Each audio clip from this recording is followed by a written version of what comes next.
2년이 지났지만 생존자, 피해자 파악이 전혀 이루어지지 않고 있다는 뜻이기도 합니다. 그 압박을 경험한 사람은 수천, 수백이었습니다.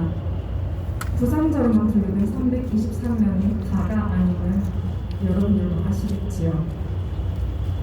당장 그 상황에 같이 있었던 제 친구들도 부상자로 분류되지 못한 채 여태껏 방치되고 있습니다. 그 친구들은 얼마 전 인권위 조사에 함께했지만 목격자로 분류되었습니다. 가까스로 초기 현장에서 구조된 친구들이 생존자일까요? 목격자일까요? 생존자의 범위는 어디까지인가요? 우리는 어디까지라고 고민하고 있나요? 현장에선 불특정 다수, 그러니까 정말로 다양한 층의 사람들이 있었습니다. 하지만 소극적인 피해자 파악으로 이 모든 생존자 및 부상자들은 없는 사람들이 되었고, 여태 나오거나 드러나지 못했고, 어떤 이들은 스스로를 피해자라고 자각조차 못하고 있습니다. 자각조차 하지 못한 채 피해자의 경험을 안고 일상을 살아가고 있습니다.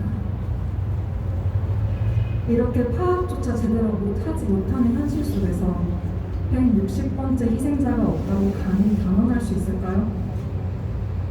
저는 현장에서 병원으로 바로 이송되었기 때문에 생존자로 분류되었습니다. 그리고 병원 치료비를 지원받았습니다. 6개월 동안요.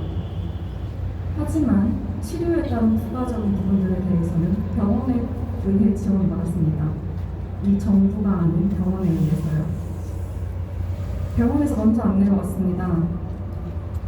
6개월간의 지원을 4월 말로 정부가 끝낸다고요. 그동안 걸음마를 다시 배웠고 이제는 걸을 수 있기에 큰 비용이 드는 대학병원 치료는 그만두는 게 맞다고 생각했습니다. 그리고 며칠 있어 우편으로 안내가 왔습니다.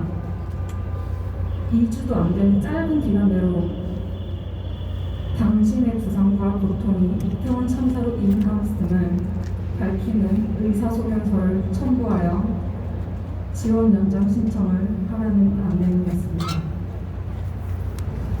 짧은 시간 동안 제가 치료받을 병원을 찾아다니며 의사소견서를 부탁했지만 번번이 6개월 전의 부상으로는 지금의 통증을 인과관계를 설명할 수 없다며 거부당했습니다.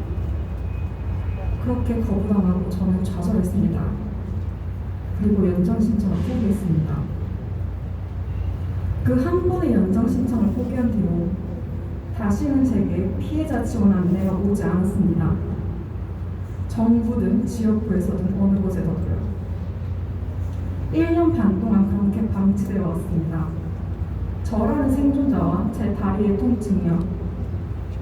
그렇게 모든 알 권리 그리고 지원받을 권리를 박탈당했습니다. 이게 과연 저 하나만의 이야기일까요?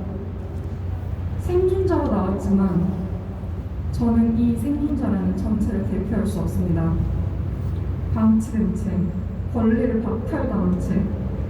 박탈당한지도 모르는 채 혼자서 감내하고 있는 수많은 사람들이 있습니다. 과연 이 사람들이 나오지 못하는 것일지, 아니면 고립되었던 자각도 없이 고립되어 있는 것인지, 그것조차도 우리는 고민해야 합니다. 저는 이 모든 사람들을 절대 대표할 수 없지만 그래도 같거나 혹은 비슷한 입장으로서 이 사람들이 외로워할 수 있다는 것만큼은 압니다. 그러니 특조위에게 그리고 정부에게 사회에게 그들이 나올 수 있도록 외로움을 덜 수 있도록 만들어 달라고 요구하고 싶습니다. 특조위가 피해자 조사를 최대한으로 해야 합니다. 수동적으로 피해 구제 신청들만을 조사하는 태도가 아니라 숨겨진 피해자들을 찾아내는 태도를 가져야 할 것입니다. 그 사람들은 그 현장에 있었고 이 참사를 가장 잘 아는 사람들입니다. 생존자, 피해자가 없는 진상조사로는 진실을 알 수 없을 것입니다. 그 무엇보다 이 모두가 각각 기억하고 경험했던 일을 맞추는 것이 중요합니다.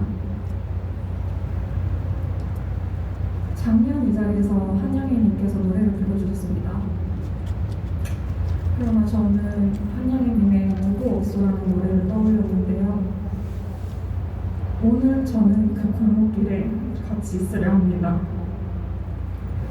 그들이 즐기고 싶어 했던 이태원의 할로윈을 잊지 않기 위해서요. 함께 하실 분들은 이 행사가 끝나고 9시 녹사평역 광장에서 만나주시면 감사하겠습니다. 마지막으로 2주기에도 이렇게 올라올 수 있었던 것은 혼자가 아니라 함께였기 때문입니다. 함께하는 사람들이 있다면, 얘기를 들어주고 같이 고민해줄 사람이 있다면 외롭지 않고 힘들지 않습니다. 지난 1년간 저와 함께